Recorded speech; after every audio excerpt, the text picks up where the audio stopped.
একসাথে এত মানুষের জমায়েত বাংলাদেশ আগে কখনো দেখেছে কিনা তা বোধহয় হলফ করে বলা কঠিন। সংখ্যার হিসাবে কত লাখ কে জানে।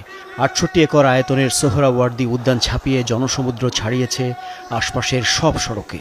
শাহবাগ, নীলক্ষেত, কাকরাইল, বাংলা মোটর সহ বিভিন্ন রাস্তায় তখন মানুষের সয়লাব। তীব্র গরম উপেক্ষা করে ঢাকার বাইরে থেকেও সামিল হয়েছেন বহু মানুষ। গণজমায়েতের নির্ধারিত কয়েক ঘন্টা আগে থেকেই শহরের প্রধান সড়কগুলোতে ছিল মার্চ ফর গাজা কর্মসূচির মিছিল। ঢাকার বুকে অগুন্তি পতাকার ঢেউয়ে যেন জেগে উঠল নিপীড়িত ফিলিস্তিনের স্বাধীনতার গর্জন। স্লোগানে স্লোগানে বর্বর ইসরায়েলকে জানিয়ে দিল ফিলিস্তিনিদের অস্তিত্ব কেবল একটি ভূখণ্ডে সীমাবদ্ধ নয়, ছড়িয়ে আছে বিশ্বজুড়ে। এই ইসরায়েলের কাফেরের দালালেরা, তোমরা শুনে রাখো, পৃথিবীর মুসলমানরা কখনো ভয় করে না। পৃথিবীর আমরা আমাদের বুকের শেষ রক্তবিন্দু আমরা আমাদের জীবন দিতে দ্বিতীয়বার ভাববো না।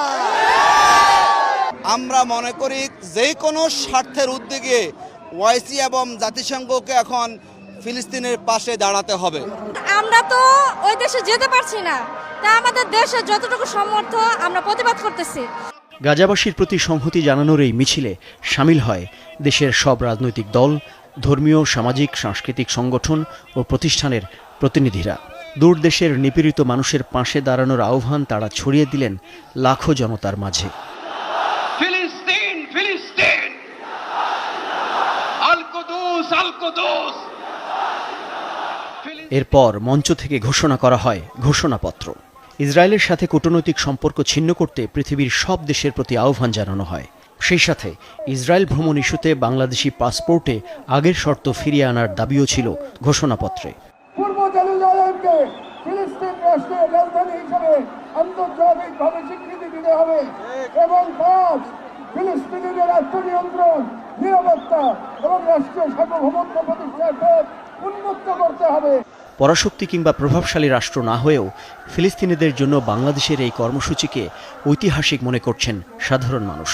আক্ষরিক অর্থে এটি হয়তো সরাসরি প্রভাব ফেলবে না, তবে তাদের প্রবল বিশ্বাস সেই দিন খুবই সন্নিকটে যখন মানবীয় মূল্যবোধ সম্পন্ন শতকোটি মানুষের প্রতিরোধে পর্যুদস্ত হবে ইসরায়েলি বর্বরতা। ফিলিস্তিনের পার্শ্ববর্তী ধনী আরব রাষ্ট্রগুলো যখন অনেকটা দর্শকের ভূমিকায়, তখন ৫,৫০০ কিলোমিটার দূরের মুসলিম প্রধান দেশ হিসেবে বাংলাদেশ এই গণজমায়েতের মধ্য দিয়ে জানিয়ে দিল স্বাধীনতাকামী ফিলিস্তিন একা নয়, কেবল মুসলিমরাই তো নয়, নানা জাতি, ধর্ম, বর্ণ নির্বিশেষে বহু মানুষের অংশগ্রহণের এই বিশাল শান্তিপূর্ণ জমায়েত উদ্ধার হয়ে থাকলো সকল অশান্তি আর যুদ্ধের বিরুদ্ধে। মাকসুদুন নবী, চ্যানেল 24, ঢাকা।